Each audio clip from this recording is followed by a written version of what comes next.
అయితే ఫైనల్‌గా అంటే గేమ్ చేంజర్ గురించి మనం అంటే వేరే విధంగా మాట్లాడడం పక్కన పెట్టేస్తే, యాస్ ఎ ప్రొడ్యూసర్ కింద ఇంత ఎక్స్‌పీరియన్స్ ఉండి ఒక మీరే చెప్పారండి మిస్టేక్. ఏం నేర్చుకున్నారు సార్? దాని నుంచి నేర్చుకున్న లెసన్స్ ఏంటి? నేను నా 22 ఇయర్స్ ప్రొడ్యూసర్‌గా చాలా నేర్చుకున్నా. అంటే దాంట్లో ఎస్పెషల్లీ దాంట్లో ఇదొకటి. అంటే ఇది ఎక్కువ అంటే ఇంతవరకు నాకు తెలిసి 'దిల్ రాజు' సినిమాలో ఏట్లీ ఇంత లాస్ వచ్చింది లేదు కదా! దాని గురించి అడుగుతున్నాను. అదే లాస్, ప్రాఫిట్ అని నేను చెప్పినా కదా! ఒక సినిమా పోవటానికి చాలా రీజన్స్ ఉంటాయి. హ్మ్. హ్మ్. మొదలైన దగ్గర నుంచే ఉంటది. Yes sir. ఆ సినిమాకి అన్నీ మొదలైన నుంచే కష్టాలు. కష్టాలు. సో, తప్పదు. హ్మ్. అయితే ఇప్పుడు ఒక సినిమా పోవడం వేరు. అంటే ప్రతి సినిమాకేంటంటే దానికి మీరన్నట్టు చాలా లెక్కలుంటాయి. ఒక కథ దగ్గర నుంచి చాలా కష్టాలుంటాయి. రిలీజ్ అయిన టైం గావచ్చు, ఆడియన్స్ మూడ్ ఏదైనా గావచ్చు. బట్ కాకపోతే ఒక సినిమాని పనిగట్టుకు ట్రోల్ జేసి, ఒక సినిమాని పనిగట్టుకొని చంపేయడం అనేవి కొన్ని కొన్ని చూసారు కదా! మరి ఏమి అనిపించలేదా నేను మీకు? ఇందాకే చెప్పాను కదా! అంటే అంటే ఈ ఎస్పెషల్లీ నాకు తెలిసి ఆ సినిమాకి జరిగినట్టుంది ఆ కదా! సినిమాకు చాలా డ్యామేజ్ చేశారు హ్మ్. అన్ని రకాలుగా. హ్మ్. ఎందుకు జరుగుతుంది అనేది ఎవరిది వాళ్ళు ఆలోచించుకోవాలి అంటున్నా. హ్మ్.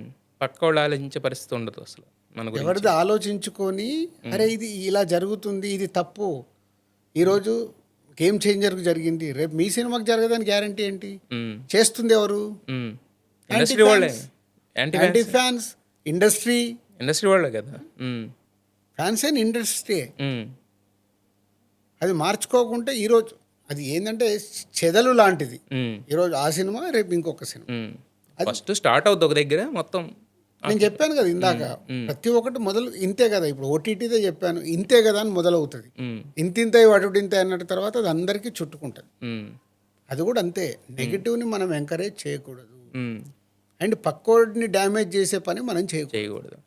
అయితే మీరు కంటెంట్ విషయంలో చాలా జాగ్రత్త తీసుకుంటారు. దాంట్లో ఒక పాట కొన్ని కోట్లు పెట్టి తీశారు మీరు. ఆ ఒక్క పాట రాకపోవడం అనేది మాత్రం చాలా మందికి డిసప్పాయింటింగ్ అనిపించింది సార్. అంటే అట్‌లీస్ట్ ఆ పాటన్నా చూద్దాం అనే థాట్ అట్లా ఉండేదా? ఉండదు. ఇప్పుడు సరే ఏదో అదే. స్టేట్మెంట్లు ఇవ్వాలి కాబట్టి స్టేట్మెంట్లు ఇస్తారు. సినిమా కనెక్ట్ అవుతే ఆ పాట గురించి ఎందుకు కాదు ఆలోచిస్తారు? నేనంటున్నాను సార్. ఆ పాట ఎందుకు రాలేదనేది నాకు నాకు సో, ఫ్లోలో అనిపించింది. సెట్ అవ్వలేదు. సెట్ అవ్వలేదు అంతే.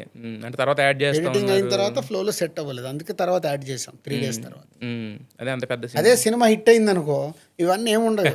యాడ్ చేస్తే మళ్ళీ ఎళ్లి చూస్తారు. అవును. పాటలు లేకపోయినా ఆ! పర్వాలేదనుకుంటారు పాట యాక్చువల్లీ. లేకపోయినారా మళ్ళీ పాట యాడ్ చేసిర్రంటే మళ్ళీ ఎళ్తారు. ఇప్పుడు ఈ మధ్య కాలంలో రిలీజ్ అనేది ఒకటి బాగా ఎక్కువైపోయింది సార్.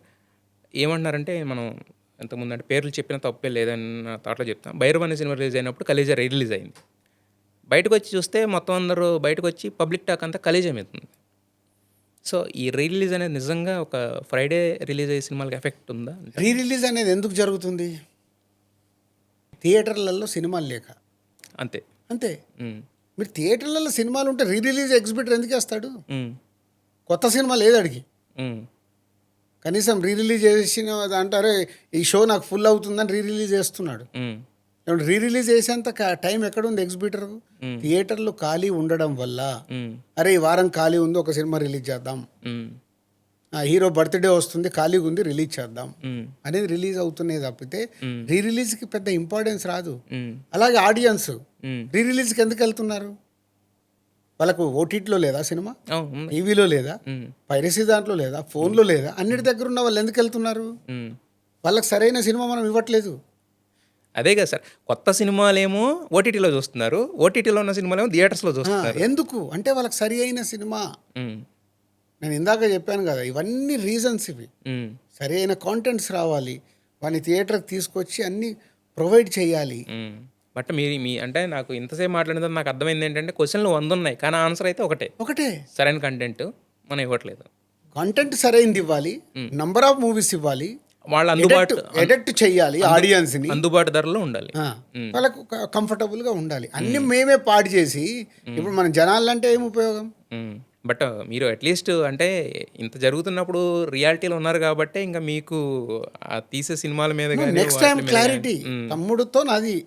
తమ్ముడు ఇంకా ఆకాశం దాటి వస్తావని 2 అయిపోతే మేము చాలా క్లారిటీగానే పనిచేస్తున్నాం. మళ్ళీ the new beginning yes. Of 'Dil Raju productions' yes. అని. అదే ఎస్‌విసి గాని, 'దిల్ రాజు అన్నీ ప్రొడక్షన్స్' గాని, నెక్స్ట్ స్టార్ట్ 'దిల్ రాజు అయ్యేటివన్నీ డ్రీమ్స్' గాని. ఎలా ఉండాలి అనే దాంట్లో అవే చేస్తాం. హ్మ్. తొందర లేదు.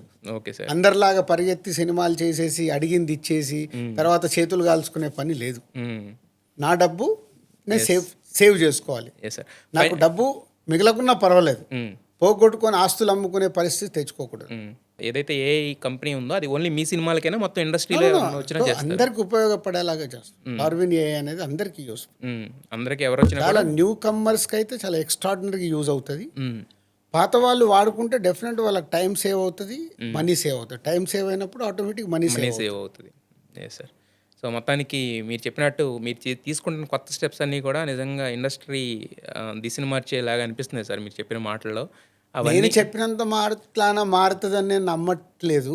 పోతే ఇవి కనీసం అందరికి ఒక ఆలోచన అనేది మొదలవ్వాలనేది నా ఇంటెన్షన్. అదే సార్. ఇంత ప్రాబ్లంలో ఉన్నాము, రియలైజేషన్ రియాలిటీలోకి వచ్చి రియలైజేషన్ తెచ్చుకొని రియాలిటీలో చూసి ఏం చేస్తే బెటర్.